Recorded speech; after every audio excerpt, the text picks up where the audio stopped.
এখানে আমাদের কিছু বলার নেই। গ্রেপ্তার হওয়া এই বাংলাদেশি প্রবাসীদের মুক্ত করার ব্যাপারে শেখ হাসিনা যখন জুলাইয়ের শেষ দিকে এই বক্তব্য দেন, তখনও তিনি দেশের প্রধানমন্ত্রী। শেখ হাসিনার কথায় পরিষ্কার উঠে আসে এই রেমিটেন্স যোদ্ধাদের মুক্তির কোনো সম্ভাবনাই নেই। কিন্তু আওয়ামী লীগ সরকারের পতনের পর নতুন অন্তর্বর্তীকালীন সরকার দায়িত্ব গ্রহণের 1 মাসেরও কম সময়ে মুক্তির আদেশ পেলেন সেই প্রবাসীরা। কিভাবে তা সম্ভব হলো, এর পেছনে কোন কারিশমাই বা কাজ করেছে? সরকার পতনের 3 দিনের মাথায় 8 আগস্ট দায়িত্ব গ্রহণের পর 25 আগস্ট জাতির উদ্দেশ্যে ভাষণ দেন প্রধান উপদেষ্টা ডক্টর মোহাম্মদ ইউনূস। সেখানে তিনি প্রবাসীদের অবদানের কথা তুলে ধরেছিলেন।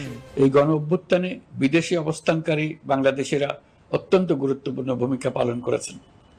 জাতি তাদের অবদান বিশেষভাবে স্মরণ করবে। নতুন বাংলাদেশ গড়ার কাজে আমরা তাদের অংশগ্রহণ চাই।